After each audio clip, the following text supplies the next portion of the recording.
Darling, farming just south of Timaru. We an arable property, farming 300 hectares. It's a coastal location. We have a crop rotation of wheat, barley and oilseed rape. Yeah, it's done on tonnes per hectare, and at the moment it's held by an English farmer at 12.2 metric tonne per hectare. Well, after last year's harvest, our yields were up reasonably high, and it was just a bit of a joke one day. We decided to just see if there was a world record, and at that stage when we checked on it, we were only a tonne per hectare behind the record at that stage. So we sort of thought, well, with a bit better management, we could actually probably, and a favourable season, we could get up to that.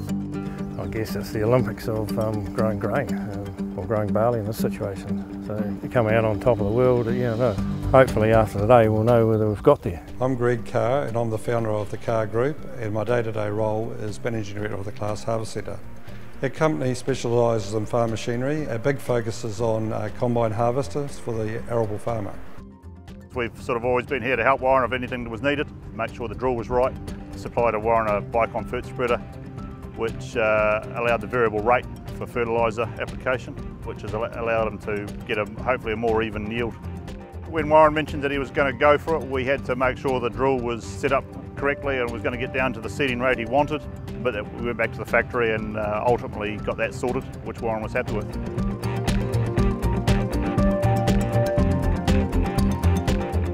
If you don't get your building blocks right to start with, you're going to be behind the 8 ball at the end of it. So you've got to get those building blocks right, and that's all your fertiliser inputs are matched to what you're trying to achieve at a world record attempt, of a crop like this. We were involved with the soil testing of the paddock to start with. That would have been done down in last February, March period.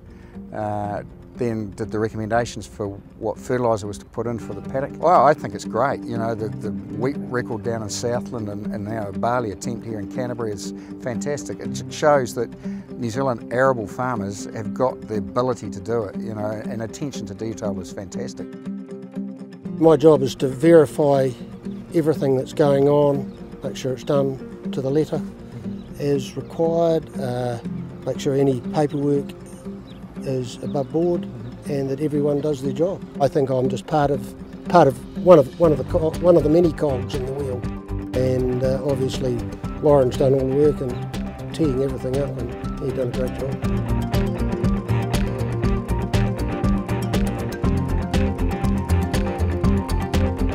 Today is really just about being here to have the plan that we've signed off. The area itself has to be certified by a licensed surveyor. So we have a series of control marks that we've checked onto, and the area is orientated in relative to that local circuit, which is in this case Timaru 2000. It's fantastic. It's great for South Canterbury, great for the landowners and great for everyone involved. Rabobank's sort of been a banking partner with the Darlings now for over eight years. And over that time we've seen the Darlings fine-tune their farming systems, and that in terms of increasing the productivity but keeping a lid on their costs to do that. The key thing for us is that they've been able to increase productivity in a sustainable and environmentally friendly way. For Rabobank, one of our core values is that sustainability, and to be able to potentially get this record in a sustainable way is really gratifying for us. We started working before the seed was actually in the ground, because what Bayer does, we have a great range of seed treatment programs. So it's a fungicide and insecticide that's attached to the seed. It protects the young germinating seed and the seedling from early disease and from insect pests. So really the preparation started before the crop was actually in the ground here. If we look into the future, and if we take a bit of a global perspective, we've got 7.5 billion people in the world at the moment. In 2050 it will be about 9 billion people. Everyone wants to eat. We have to provide healthy food and sustainable food for a growing population. And high yields like we've seen here will contribute towards that. Well, through Canterbury Seed and my agents here, I've been working with Warren for 3 years on developing our varieties here in New Zealand. At this kind of yield level, you need to tailor the agronomy specifically to the variety.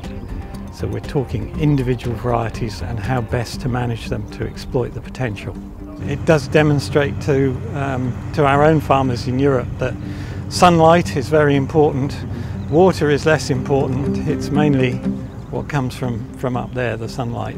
It's pretty near perfect as far as I'm concerned. If I wrote the textbook and said what we needed, this would be pretty close. My role with Warren would be, originally it was probably start with choice of variety, type of fertiliser we put in the program.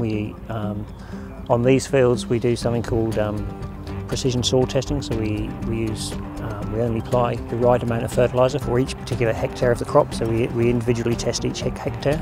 We do variety, seed rate, and then take the crop through from weed control right through to disease control. When I go back to the UK, which I do quite regularly, the guys there always ask me why are the world records here, and it's because it's just a lovely place for things to grow. We get these lovely clear bright sunny days, and combination of that, especially here being by the coast, a little bit cooler, that combination is just ideal for growing cereals, and in fact ideal for growing most things, to be honest. Canterbury Seed as a company has been working with them for well over 5 years now, and if not longer, and we enjoy a really good working relationship with both Warren and Joy. I think it's significant on a global scale. I think it really highlights and showcases New Zealand agriculture to the world, that we are very capable, competent growers down here in this part of the world, and we can certainly foot it with the best farmers in the world. I just think that it's very courageous of Warren and Joy to attempt this. They've put a lot of time, energy, planning into this, and like I say, this has been half a decade in the planning from I guess Warren and Joy's farming practices, and also the other stakeholders that have helped Warren and Joy. Really, I'm just thrilled regarding the attempt. I'm pretty confident they're going to achieve it today, so very pleased to be a part of it. The gut feeling is we've just got over the line. We had to beat that 12.2 until we get that last weight back from the weighbridge. We're not shouting yet, but looks like we're going to be there, so that's good. We had fantastic help from everybody else as far as all the companies involved right through the whole process, and we've finally got there.